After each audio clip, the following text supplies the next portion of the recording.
Welcome to the Murali End. My name is Mark Machado. I'm joined by my cousin across the pond, Professor of Cricketology, Dominic Machado, and I'm joined by Sri Lanka's #1 cricket historian, Nicholas Brooks, who, like me, is also in London. Guys, we have got a lot to talk about today. We're talking about, finally, it looks like a Sri Lanka team is going to be playing cricket this week. And we've got some Sri Lankans playing cricket we can actually talk about. We'll talk about that. We're also going to talk about Angelo Mathews, how he's unveiled his plan to prolong his career. So Angelo Mathews lives forever. And we're going to talk about, because we might as well, because that's what we exist for, talk about how Sri Lanka may have done in the Champions Trophy. Spoiler alert, I'm obviously reckon they're going to win it, because since Uncle Percy died, I think I am most optimistic Sri Lanka fan in the world. But before all that, let me remind you of some housekeeping bits. Firstly, get into the comments. Tell us what you think. Tell us what you your thoughts about Sri Lankan cricket. If you've got anything that you want us to talk about, get involved in it. We've got plenty of time right now to natter into about all sorts of stuff. Secondly, join our WhatsApp chat. We put all the news. The women are teeing off tomorrow morning in about 12 hours, I think. In New Zealand, they this game gets underway. They've got 3 ODIs and 3 T20s. We'll be bringing you updates on that as and when we have them. Any breaking news, any behind-the-scenes gossips we get, that goes straight into that group. And also sign up for our Substack. We've been a bit slack at it recently, but that's fine. I can't play cricket. We'll work on Island time here, so that's cool. But we'll get back to writing on that. Somebody, Ara, messaged me or messaged the Twitter talking about the next big ICC tournament, one that Sri Lanka could definitely be involved in because they're hosting it. We're hosting it, which is T20 World Cup. And at some point, I'm going to pull my finger out and get a plan for that. I say at some point. I don't like that. We know the dates of that are a long way away, but we'll figure it out. I'm definitely planning at this point in my life to be on Island for it. It's going to be a carnival of cricket. It's going to be a great atmosphere. We'll try and do some Murali End events around it as well. I know some of us are going to be in Sri Lanka in December as well, so we might try and do a Murali End event there. So you want to stay on top of all of our stuff, get involved with all our content, help support us. The more people who come on board, the more people who subscribe, the more people who know about it, the wider our conversation can be. This is a community-driven thing. We require your help to grow bigger and to do more stuff. We've got lots of great content planned and coming up, and at some point in the near future, I will release the Van der Sar interview. But anyway, let's get into it. Does exist. It does exist. You guys have both seen it. You can. We've both seen it. Yeah, free Vanders. Yeah, free Vanders. You can prove it. Let's get into it, though, Dom. The women are in New Zealand. It's a big year for Sri Lanka women's cricket. We've got a World Cup at the end of it. This time last year, it was a big year for Sri Lanka's cricket. There was a World Cup at the end of it. It started well, so well it got, and then it all just faded away in the second half of the year. What the women, what the girls, what the team got to do when they're out in New Zealand for you? Yeah, I think it's a bit of a team in transition. I think there's some questions surrounding who's going to play because this is not New Zealand's A side. I think Amelia Kerr is taking a break from cricket. I think Sophie Devine also, and Sophie Devine is playing in the WPL. So 2 of their best players are out. They're bringing in 3 sort of three uncapped players, but Sri Lanka is also blooding some youth here. Manuti Nanyakara is in the squad. We also have Chetani Vimukti and Rashmika as well. So we've got 3 rookies on our side. We have Imesha Dulani as well, who hasn't played very many games. And I think it's kind of exciting to think about how Sri Lanka is going to put their side together. So they played a 40-over match, and Nanayakara scored a 58 off 59. Really kind of good innings, batting in the 4th spot. Chamre, of course, didn't play, and it'll be interesting to see if that innings kind of earns her a spot somewhere in the order. I think one of the big questions is, can someone provide power down the order? And Vishmi Gunaratne also scored a 50 in that, and so she looked good. I wouldn't be surprised if Nana Yakara gets a game in here, especially with the ODI squad. She seems to be sort of well made for that. She's on the back of a good World Cup, of a good set of good performances. So she's one to look for in the future. She's only 18 years old, someone well worth investing in. And then I think the other question is, what does the bowling lineup look like? I'd imagine you're probably going to go with two seamers in Achini Kulasurya and Udeshika Prabodhini, but who are they going to pair with these two? Sachini Nisansala had a big game in this warm-up. She took 4 wickets, so I'd imagine that puts her in good position to be in the 11. And we talked about Inoshi Fernando and Sugandhika Kumari kind of providing really good bowling. But I think one of the things we've talked about, and Estelle has really kind of harped on, is finding people to take wickets. So I think that's one of the things that they're going to want to look to do, is who are the wicket takers? How do they set their bowlers up? And what kind of new people come in? Because Hassani Pereira, who had kind of held down that number 4 spot, is out. And I wonder if Nana Yakara is going to find her way into that number 4 spot on the back of this big performance.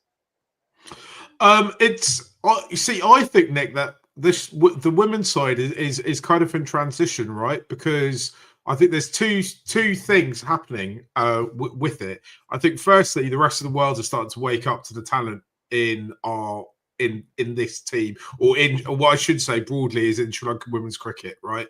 I don't think we're considered a pushover anymore. I don't think teams come underprepared, and I think teams would, if they can, want to play their strongest players, because they understand that if you don't, and I know for various different circumstances, New Zealand aren't this time around, but Sri Lanka have become one of those teams you don't want to draw in a major tournament, right? And you probably don't want to go on tour to Sri Lanka, right? Because it's a difficult place to get wins. We've beaten almost everyone apart from Australia in the last few years in key moments in big games and big series.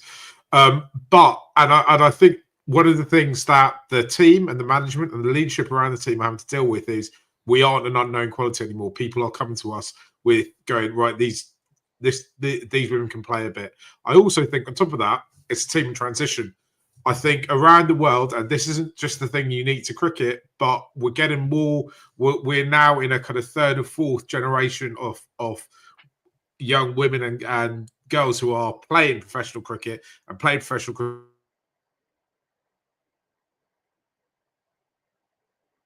for a really long time in professional sport. Standards around it are being raised from what we expect from professional women's sides, and Sri Lanka are at a position where they've got a young group coming through, and they've also got a young group transitioning out the side as well. So on top of all, considering all that, and it's relatively speaking for this team, at least the beginning of the new year, what do you think, Nick, would be kind of a good expectations to have on this side for this calendar year, going into New Zealand and with that World Cup in India later on in the year? I think that my buzzword for this team would just be consistency, right? We've seen, like, as you touched on, Marky, they've come such a long way over the past 5 years. And they've produced fantastic performances, but I think that consistency hasn't necessarily been there. And I mean, you look back at the T20 World Cup, played out on pitches that weren't that batting friendly. But you look at the scores, and I think Sri Lanka made 93 against Australia, 90 against India, 115 against New Zealand. And there was one other game, wasn't there? Pakistan, 85 against Pakistan, sorry. Yeah. So, I mean, you'd have to say that those are like failings with the bat across the board.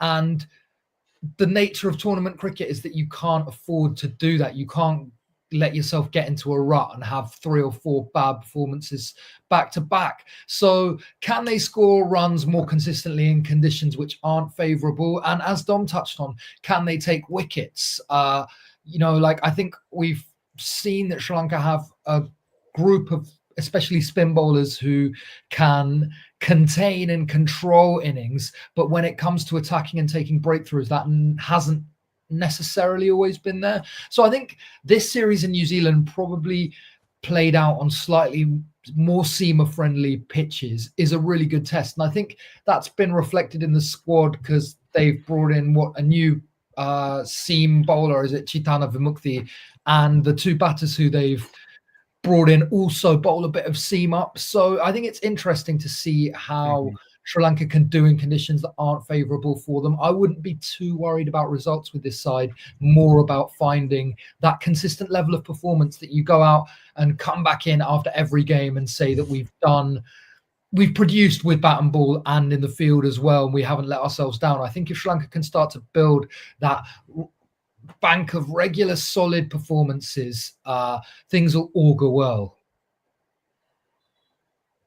Yeah, absolutely. Dom, the kind of breakout star for Sri Lanka last year was Harshita. We know what she can do. We know what Kavisha Dilhari can do. We know what Rishmi can do. There are kind of, I want to say, our kind of key batting personnel alongside Charmari. But they're three players that just weren't consistent when it came to that major tournament when they went to the World Cup last year, right? Yeah, I wonder too, the amount of work, the amount of effort they put in to get to the point of making the World Cup, winning the Asia Cup, whether emotionally they kind of peaked with that victory at home against India, right? And then to be able to pull it together for another performance. I think that's one of the tough things, is that because our team is kind of in a growing phase, they need to play a lot of cricket against good sides. They need to get up against the South Africas of the world, the West Indies of the world. They need to get up for those Asia Cup matches against Bangladesh, against Pakistan. So I don't know if it's inconsistency as much as exhaustion. They played a lot of cricket. They played really intensely. They had to play qualifiers, and now I think it's more of a matter of perfecting, right? You want to get that lineup right. You want to tinker a little bit. You want to say what happens in these matches isn't really a huge deal, but we want to get ourselves in playing shape for that World Cup. So I think it's a little easier this year to kind of say, all right, 2025 World Cup, we want to prepare for it. We're going to do everything to do well in that World Cup. Whereas I think much of 2024 was a prove it year. There were those successes in 2023 we were all so proud of. But then it was, okay, show us that you can play against South Africa in South Africa. Show us that you can handle West Indies at home. Show us what you can do in a home Asia Cup. And that takes a lot of energy. And there was so much growth and so much development from these players that I think it was a little unreasonable to expect them to just continue to go up against an international field that was monitoring, taking everything into account. The pitches weren't what they were used to. So I think I view this as a tone-setting sort of series where they kind of set up and get ready. And I think, kind of looking at what Chamari did is to not play in the WPL, but to come out here. That's her number one goal. She's talked about making the semifinal of a big tournament like this. And I think that's what the girls are aiming for. And I think hopefully there'll be more space for them to do it rather than having to get up for every single series and then have the World Cup come at the end of that. I don't know if that makes sense, but that was kind of how I explained it to myself. I also think the fact that the tournament was moved last year from Bangladesh to UAE quite late on didn't do us any favours at all, because Bangladesh was a place that we've had success in recently. We got to the final of the Asia Cup a few years before that. And I think that, they were prepared for that. And we had a team that I felt could have done well in those conditions, low scoring pitches. And then the rug kind of got pulled out from underneath them in terms of that. I know, the flip side of that is that happens to every team, right? So everyone had to deal with it, but maybe we were just in a slightly more, in a different place with our development, let's say, than everyone else. Sanjit has got involved in the conversation on Facebook. If you're watching on Facebook or YouTube, please do drop us your comments. Tell us what you think. We'd love to hear from you.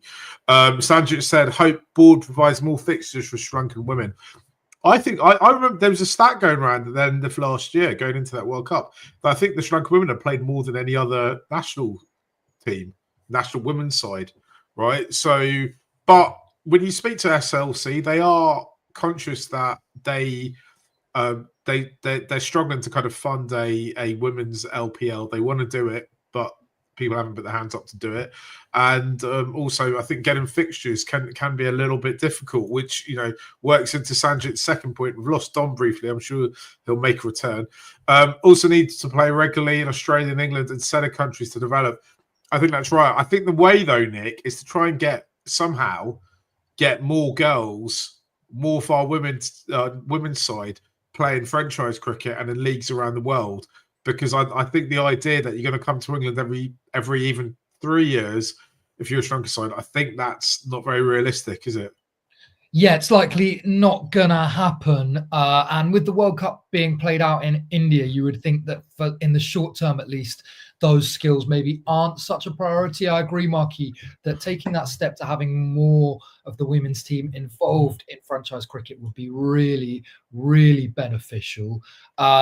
You know, we've seen at the WPL, those slots are hard to come by unless your name's Chamari Atapatu. So you've got to hope that, I guess some of the women are targeting the 100 and the women's CPL, those kind of tournaments, which are slightly, where overseas slots are slightly less coveted.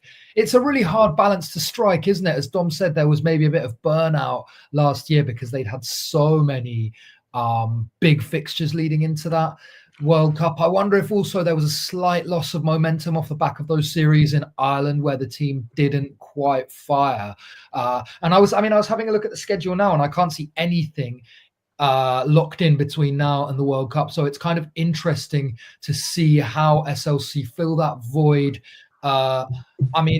My instinct would be that the team should be pretty Asia focused. So try and get in some home series, maybe see if they can get a series in India, Pakistan, or Bangladesh as well. But yeah, it's finding that balance between having enough high-level practice and not being burnt out by the time the tournament comes around in October.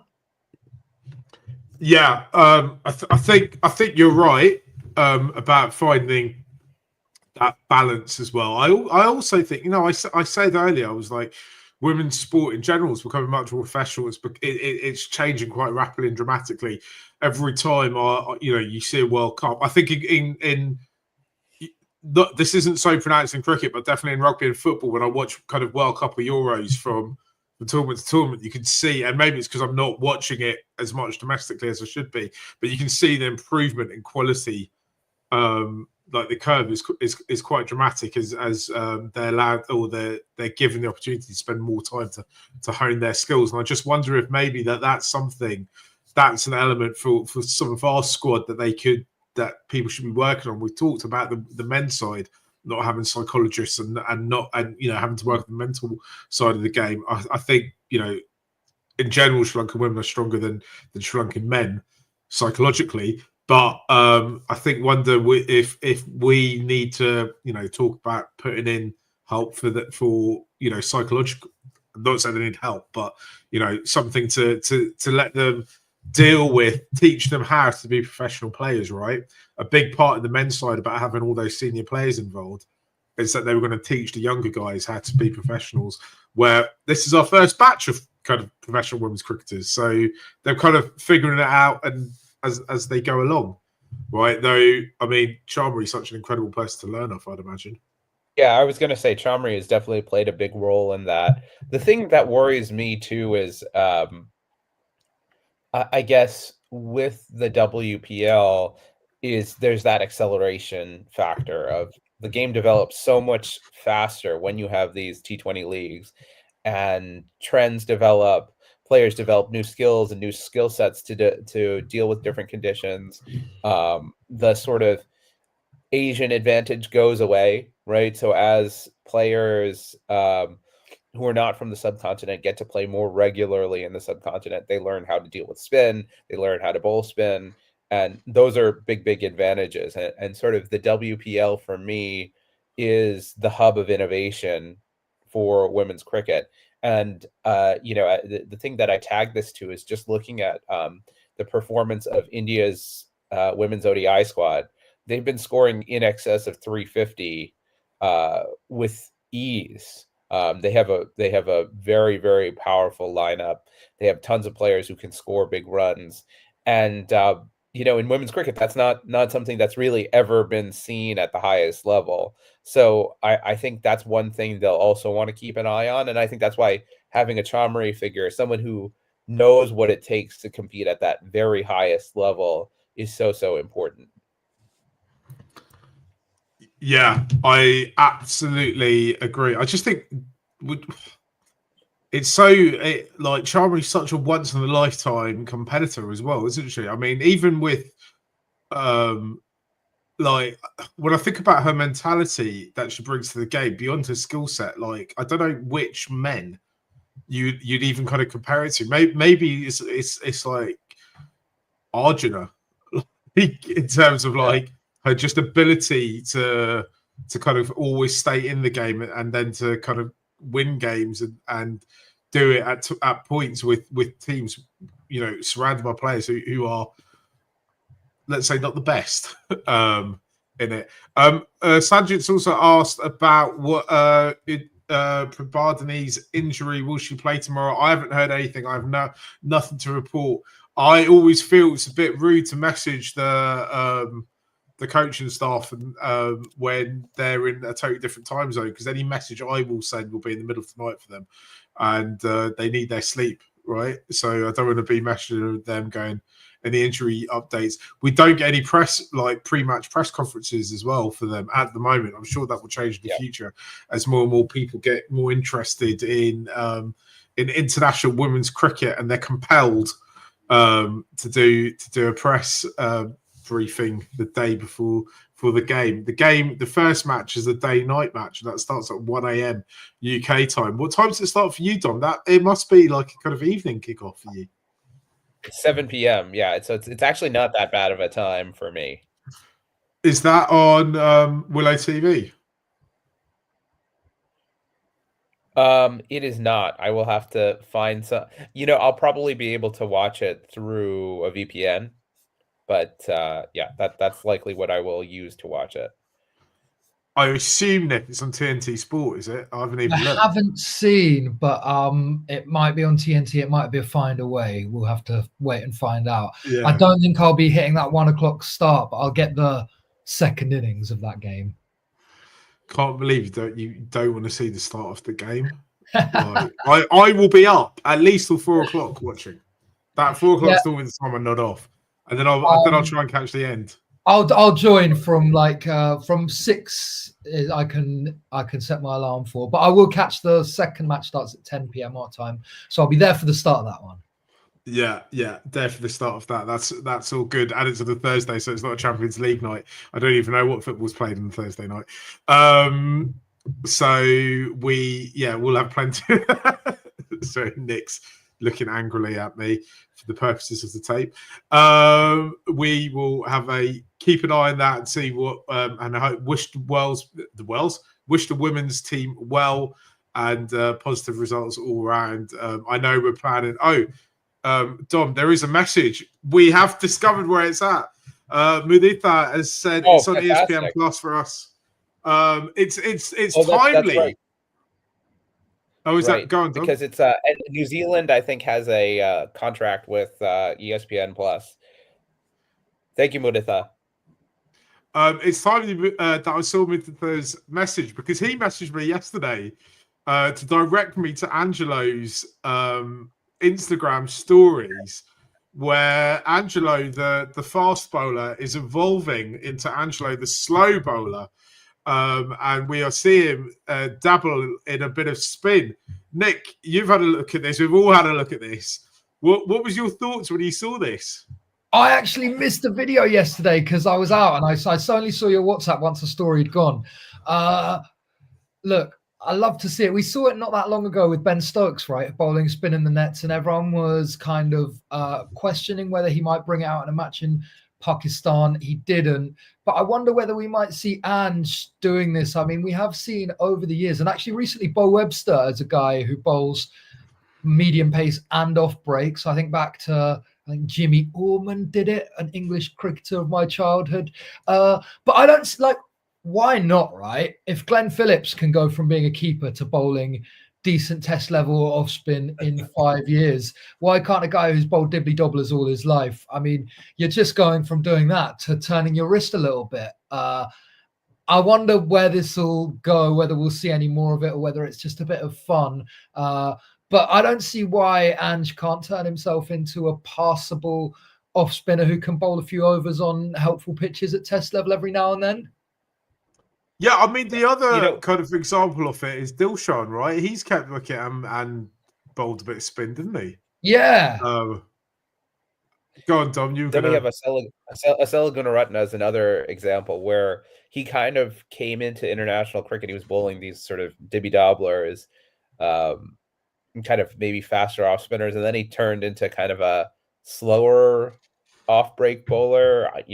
I'm not really sure how to qualify. What's interesting about this is the other bowlers who were playing.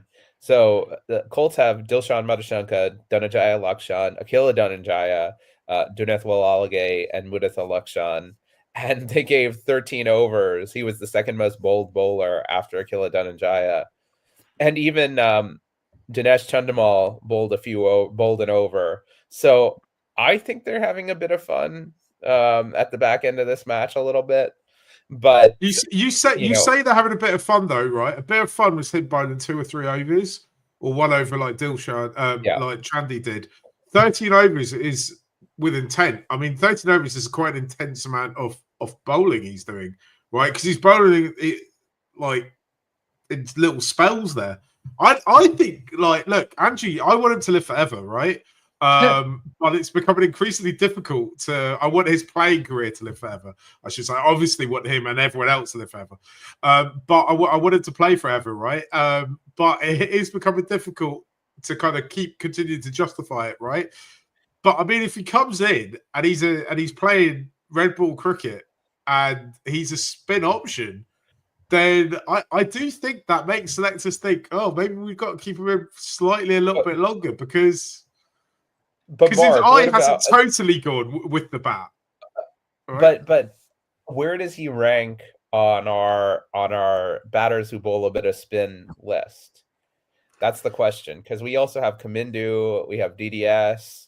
Don't forget Kusal Mendes can bowl some leg breaks.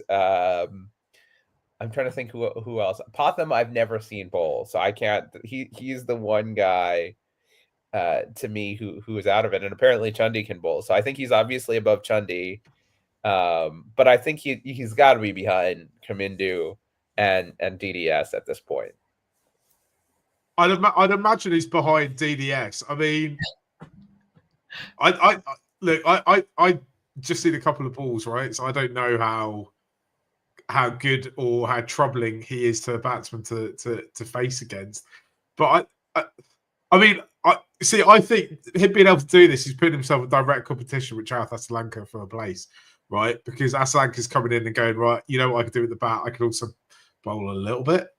Though increasingly, I suppose you could argue Asalanka's a fairly consistent picker up of wickets in white ball cricket. So, I mean, he'd be arguing there's no reason he can do it in red ball. Yeah. I guess the one thing you could say is that DDS hasn't wanted to or hasn't seemingly been fit to bowl quite a lot in the recent past.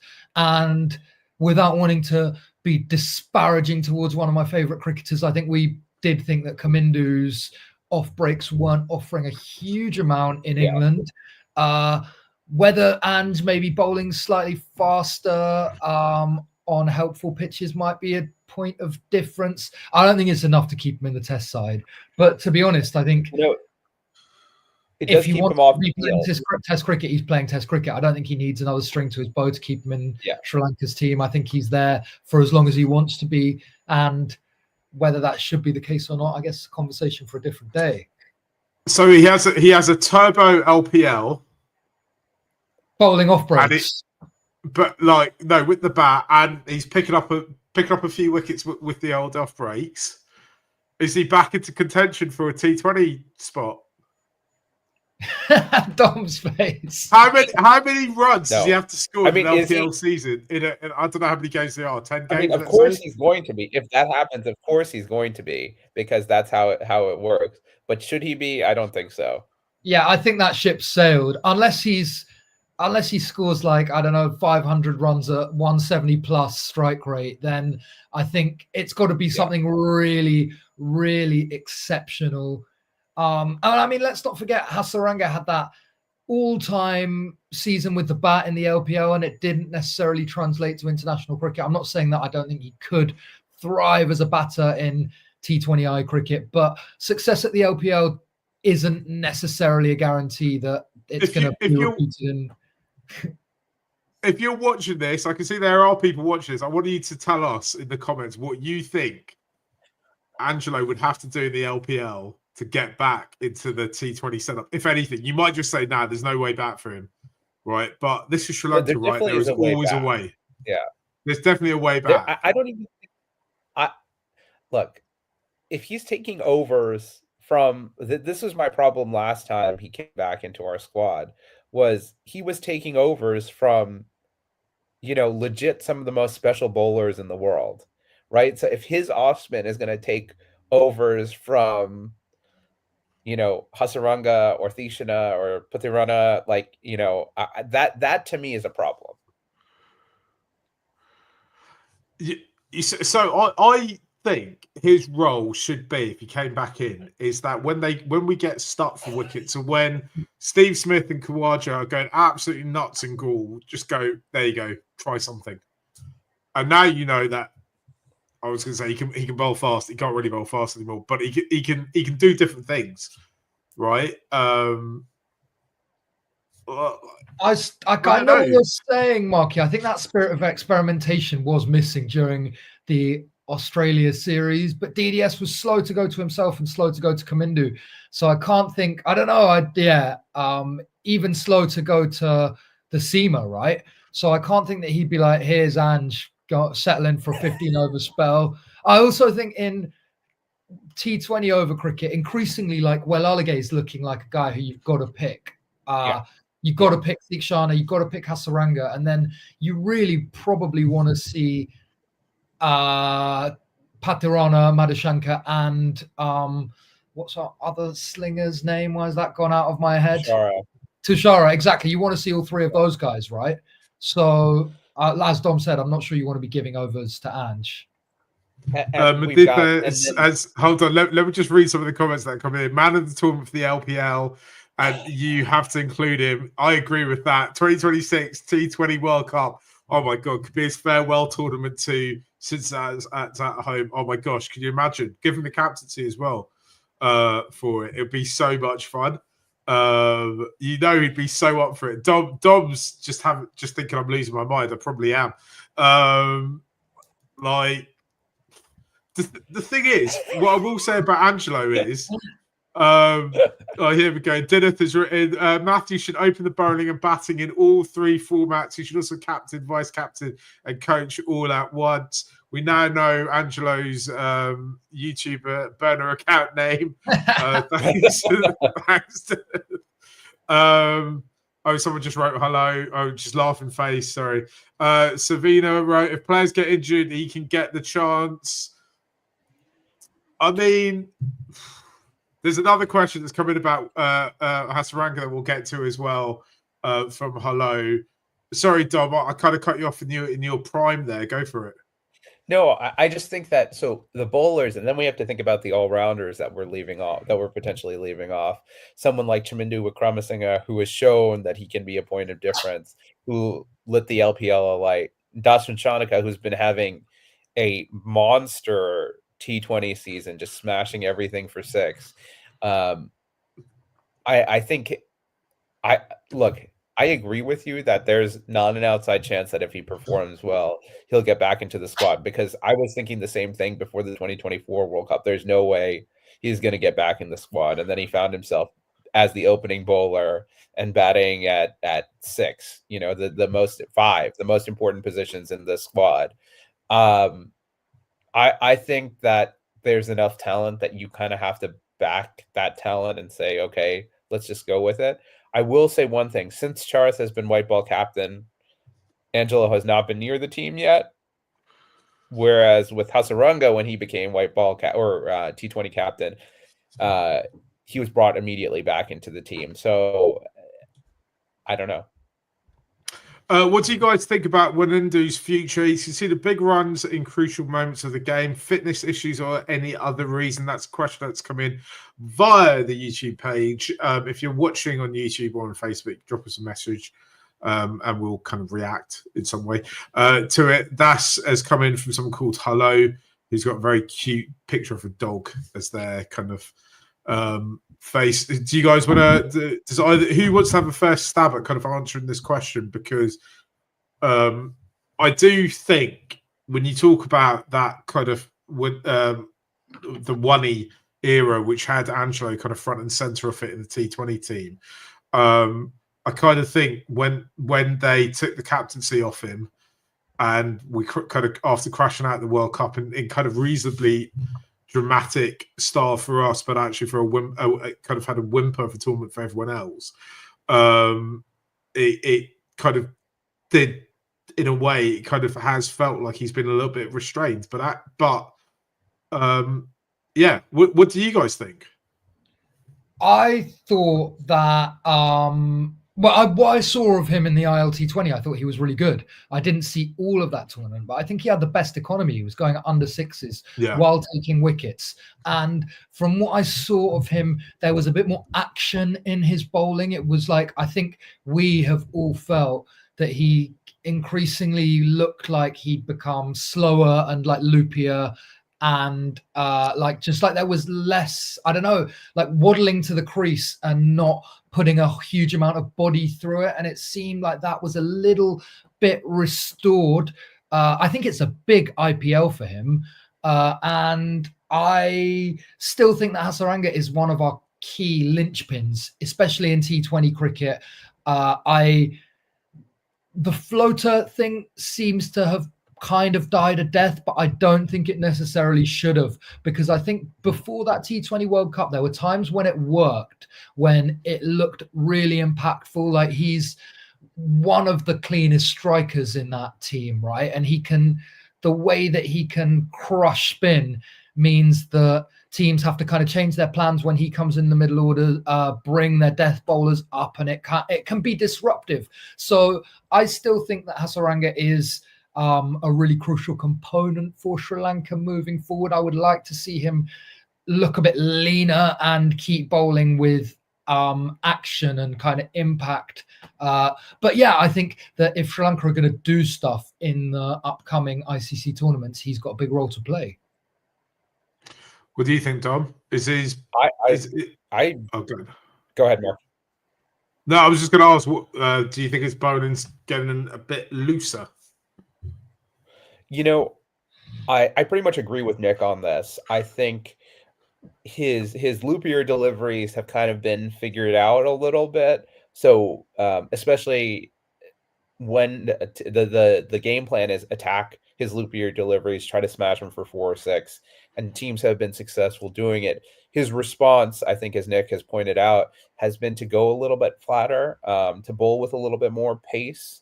And I think he's made that adjustment, and I think he's learned from that. I think he mixes in the loopier delivery, especially to lower order batters who may not be as confident, especially with the googly. So I think he's made changes in his bowling. He still picks up wickets on the regular. I don't think we've seen any issue with him taking wickets. If anything, it's his economy. And I think this IPL, like I said, is going to be absolutely massive. Can he, how is he going to fare in what looks like it's going to be a massive run fest where everyone's attacking all the time? What tricks is he going to develop? What ways is he going to kind of get around it as kind of a number one wrist spinner, right? And interestingly, in the IPL, there aren't that many kind of top draw wrist spinners anymore. You have Yuzi Chahal, you have Kuldeep, but there's just not that many that they're using. Finger spin is kind of in. at the moment. So how he adjusts to that will be good. And I agree with Nick. The floater role, I think, is going to be really important. He's a clean striker. I think the other thing he provides is he's a right-handed bat.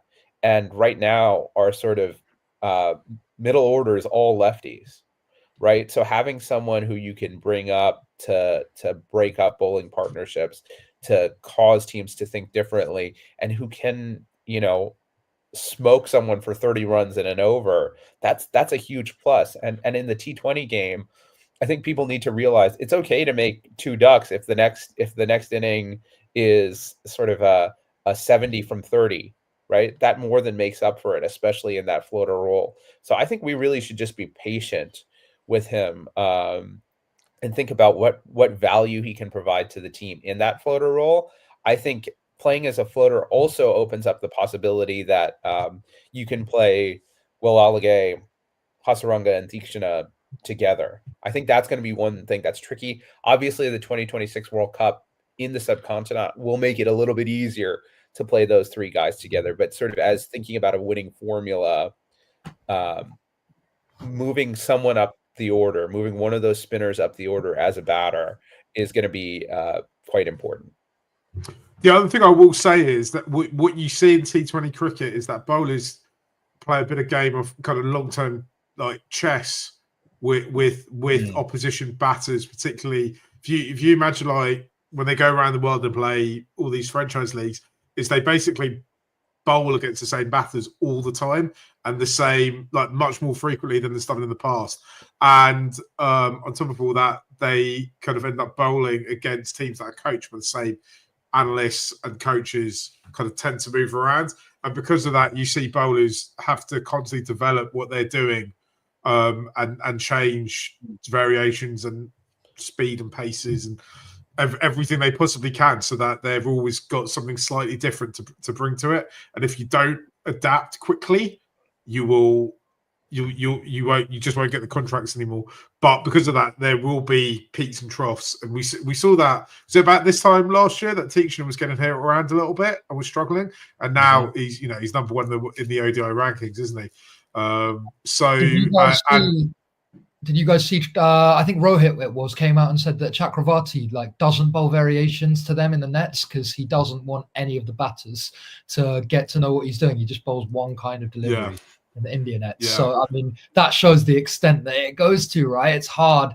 I think it's also this IPL will be interesting. I was just checking out the Royals squad for the year ahead because they haven't had really all rounders and they don't have any this year, apart from Hasaranga, I think, unless you consider someone like Rian Parag an all-rounder. So there is a possibility that he might bat 6-7 for them and get some fairly meaningful batting time, which he hasn't had in the IPL. And so be intriguing to see how he goes there.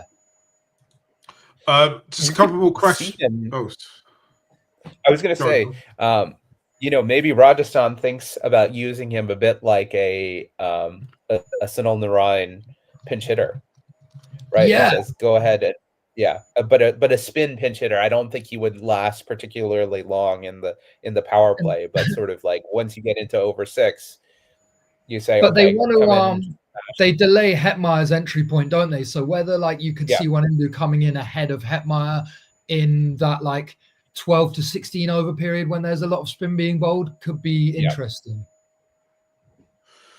There's another question coming about T20 squad. Does Chandimal have the chance to get into the 2026 T20 World Cup? If he gets in, who do they leave out? He has been in T20 squad for some time now.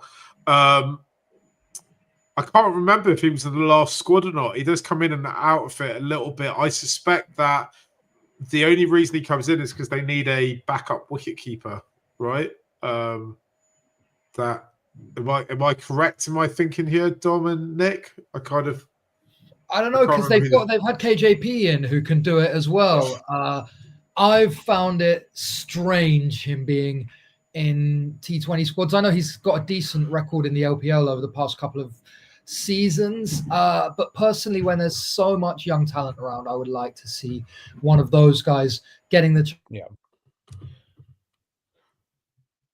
And my question is, where would he bat? Right, what are they imagining him as? Like, sort of, he's played different roles in the LPL recently. He's been a finisher, but he's performed best kind of at the top of the order at the same time in international cricket. So is it something where, is he a backup top order batter? But again, we have so many guys who can fill that role. And if he's a backup lower order batter, I just think we have better, younger, more talented guys that we should be giving chances to. That being said, I think there's a decent chance he'll be in the squad, just because they've had him in the squad since Sanath took over. And if that's the hope or the plan, then I don't see why they would change it now. Oh, I've lost Nick. Dom is frozen. But I'm here. I'm here. Can you hear me? Can you hear me? Yes, I can hear you. We are kind of looking after a box between us. We haven't eaten Nick. He's just dropped off. The thing that happens with Sri Lankan cricket that's kind of unique to Sri Lankan, definitely the men's team, in I would say professional sport, because I can't think of many other people that do this, is that we do bring kind of senior established players in back into the squad and don't play them, which always like kind of that kind of veteran thing doesn't really happen in many other cricket settings. I suppose sometimes it kind of happens in football when you've got a kind of veteran player maybe on the bench, but yeah, it's a pretty bizarre thing that Sri Lanka do from a cricket perspective, at least. Dillith has said maybe he could replace Avishka and Barnaco, who are currently competing for who can score less runs in T20s. That's not very kind, Dillith. Though we have earmarked this as the Angelo's burner account, so maybe this is Angelo sending us a message. We don't know. Dom, shall we have a quick, before we wrap this up, there's two things we quickly need to have a word on. Firstly, let's talk about how the Sri Lankan uncles beat the Australian uncles in the Masters, in the Uncles League or Masters League. I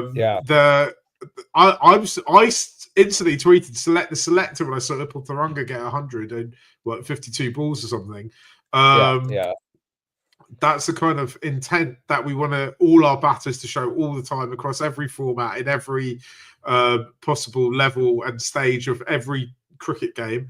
That was incredible. I think our Masters have a fairly decent chance of winning it, because when you look at the squad, most of them retired about 2 weeks ago, and maybe aren't quite as long as the tooth as some of the other teams.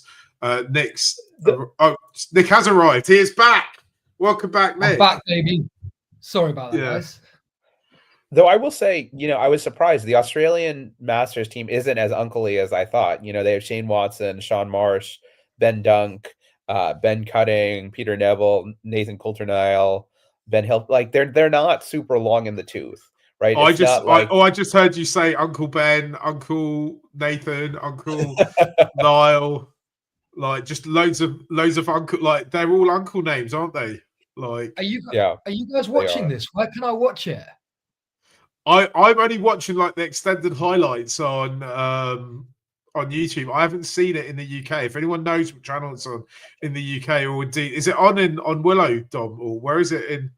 Have you been watching it, Dom? I've been watching the extended highlights. That's what I've been doing. So I've been trying to, I can't say that I've been watching it live, but also all the Facebook reels of Sangakkara scoring runs and that my mom sends to me, or making catches behind the stumps.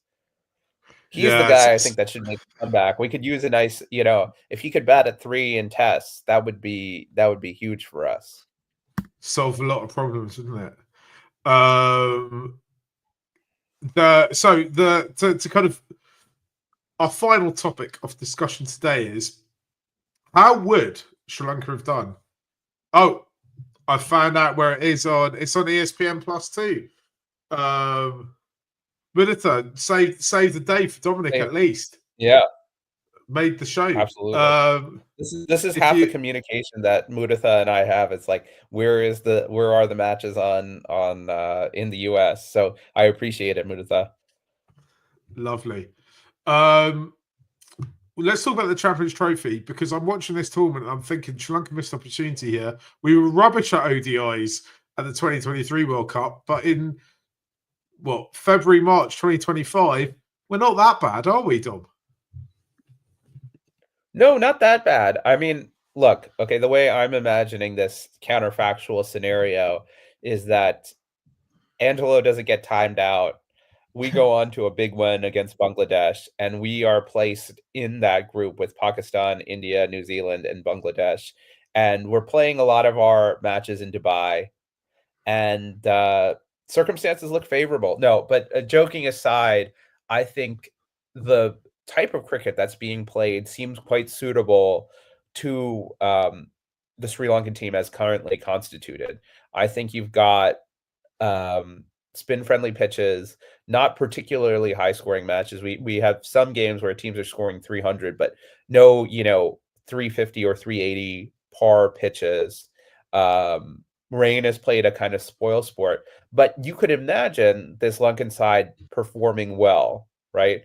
The other problem is, I think the big problem is every time we've kind of looked good in bilaterals or in like smaller tournaments, we've come up and played really poorly at the biggest level, right? Like we had reason to be optimistic before the 2022 World Cup because we won the 2022 Asia Cup. We had reason to be optimistic before the 2023 World Cup because we had made the final of the Asia Cup and played pretty well in ODI cricket leading up to that. We had reason to be optimistic in the 2024 World Cup because we said, oh, well, we're the second best team in this group. And then if we get to West Indies, we can rely on our spin. But we've really kind of underperformed our potential. And that's the thing that stops me from saying, oh, yeah, well, we could have beaten New Zealand or we could have beaten India in ODIs in Dubai, right? Which based on recent results and current form is a possibility. But I think that highest level ICC tournament game, we haven't shown that we can put it together and do it on the international stage, on the biggest stage, like we do at home or in bilateral series. Nick, we got a message that came in from dinner that said, nobody could convince me we wouldn't have performed better than England and Bangladesh, perhaps Pakistan and Afghanistan. I would definitely agree with that. I mean, it's impossible to have been worse than England, I think. This is one of those tournaments that the boys should be sitting at home watching this and thinking I should be there, right? Yeah, I think the first thing to say is that the way that this tournament, the teams are chosen, is complete bullshit, right? It goes back to a ODI World Cup that was played out 18 months ago. And I mean, Sri Lanka have just beaten Australia in a series. I think West Indies beat England in an ODI series just before Christmas. So, like, it doesn't seem to make a lot of sense, that selection process for me.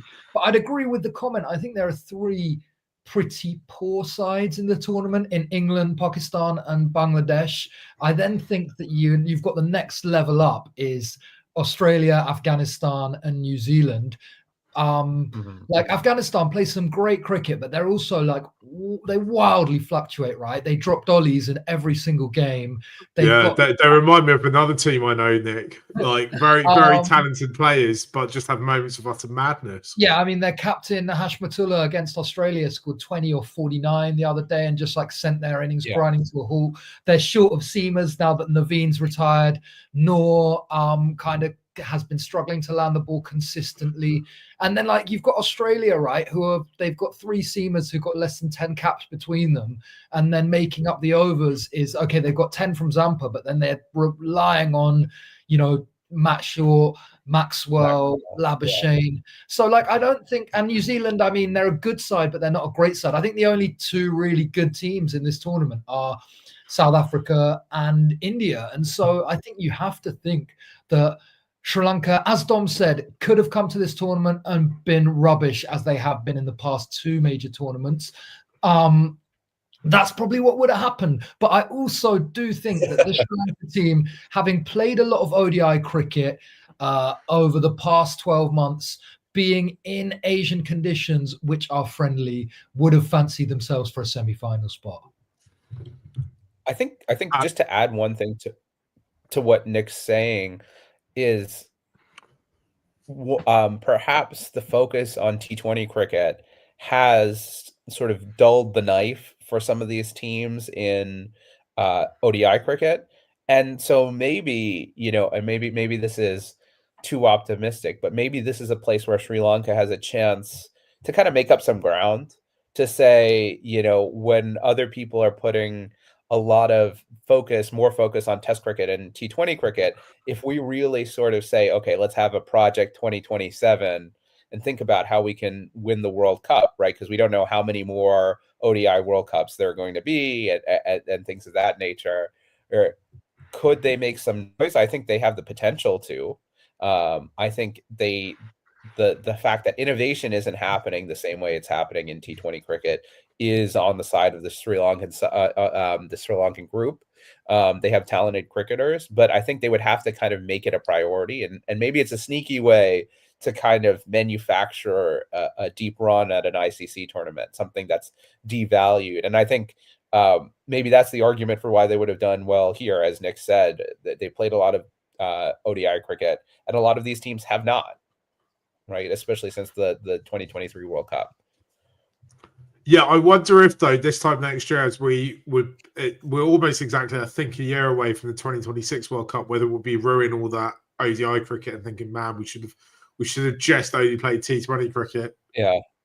Because I mean, we talked about this a bit last week when we picked our kind of greatest Test 11s. Sri Lanka have such strength and depth when it comes to talent that they're able to run a T20 side and an ODI side currently, and actually there's quite a lot of change in both those teams. Now, there's only about 4 players, I think, in both sides at the moment currently, which when you look at this Champions Trophy isn't uncommon, but I do kind of wonder if actually we might, if we crash out early in 2026, whether we should have put more effort into playing T20 cricket when there was really no reason for us to be playing ODI cricket. You probably need about kind of 15 or 16 months to get your a team ready to go for something like this, for a major tournament. And Sri Lanka, I don't know, like maybe we should have been playing T20 cricket right now. Maybe we should have tried to get Ireland over or someone I think over. on the bowling side, it's fine because they're all getting franchise gigs like pretty regularly, right? It's the batsmen who are going to be a concern. And I think what's interesting, and that I haven't been keeping an eye on this, is the PSL. Has that draft been done? Any of the likes of like Pathum, Kusal, Avishka in there? Yeah, I think Kamindu. I think Kamindu's got a gig in there, but I know Kamindu's got an IPL gig. Kamindu's taken. Sorry, Kusal's got a gig there, and both Kusals, right? Kusal Mendis and KJP, Pereira, right? And I get Charith or Pathum or Vishka. I think Avishka's got a gig there. I think I remember reading that somewhere. Avishka doesn't have one. I'm trying to see. I have the list here. The 2 Kusals are here.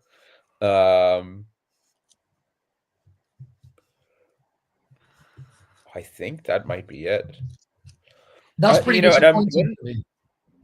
Yeah, you would have thought Charith and Pathum would be getting gigs, right? And should be, right? Like, I think Pathum is really good enough for these like tournaments that are like this, the notch below the IPL. I think probably he's still tarred with that brush that he's like too much of an accumulator, and I think we've seen over recent year and a bit that that's not true anymore.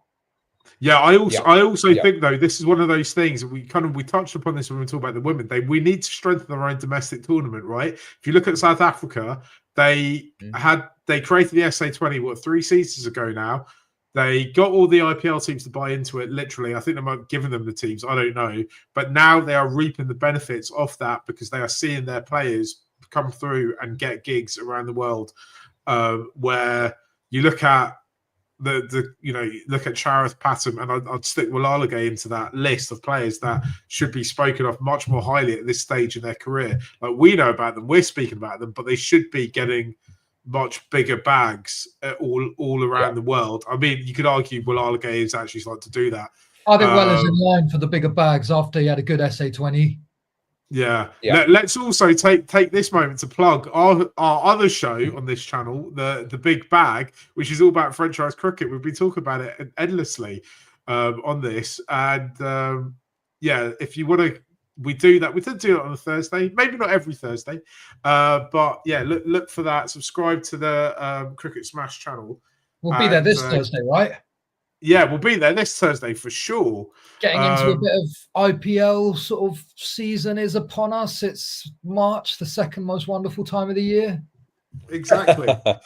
Guys, should we kind of wrap it up there? Because we've kind of extensively talked about everything, considering Sri Lanka hasn't batted or bowled a ball against a non-Sri Lankan in weeks. Good luck to the women's team that start their series of New Zealand against New Zealand in a few hours' time. Please, if you're following us, if you watch this, if you do get in touch with us or anything you want to say to us, and secondly, follow us across all the socials. We appreciate that, and we'll be back again this time next week. Tell your friends with a Murali End. Bye.